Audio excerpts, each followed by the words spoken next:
Inventory tattoo ဆိုတာဘာလဲ Inventory tattoo ကိုလူချင်းမင်းတို့သိကြလားမင်္ဂလာပါကျွန်တော်ဒီနေ့ပြပြပေးမယ့်အကြောင်းကတော့အရင်ကထူးခြားပြီးတော့မှလူပညာဆန်တဲ့ tattoo ပုံစံကိုကြောင်းပြပြပေးပါတယ်ဒါကတော့ Inventory tattoo လို့ခေါ်တဲ့ချီထိုးထားလို့ပုံစံမျိုးနဲ့ tattoo ပုံစံမျိုးကဲဒီ Inventory tattoo ကဘာကြောင့်လောက်တော့ထူးခြားပြီးတော့မှဘာကြောင့်လူပညာဆန်တဲ့အတွက်ကျွန်တော်တို့လည်းကြည့်ရအောင် Inventory tattoo ဆိုတာအဲ့နဲ့ချီထိုးထားလို့ပုံစံပေါက်တဲ့ tattoo တစ်မျိုးပါဒီပုံစံရဲ့ထူးခြားမှုကတော့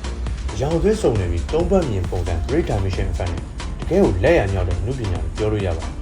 ဒီ design တွေကကတ်တုံးပုံစံပြည့်ရပုံစံဒါမှမဟုတ်ရိုးရပုံစံတွေကနေစိတ်ကူးရင်ဆန်တဲ့ပုံစံတွေဒီမျိုးမျိုးရှိကြပါတယ်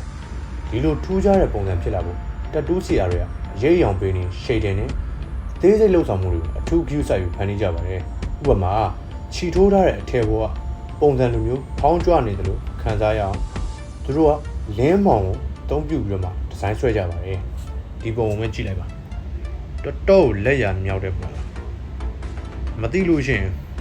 တကယ်အနဲ့အချီနဲ့ချီထိုးသားလို့ပုံစံမျိုးပါဒီလူကတော့ကမ္ဘာအဆင့်မှာရေပန်းစားစီခဲ့တဲ့အကောင့်ထဲပေါ်သူဘရာဇီးတတူအပ်တဲ့ Agidro Dudalezado ဖြစ်ပါတယ်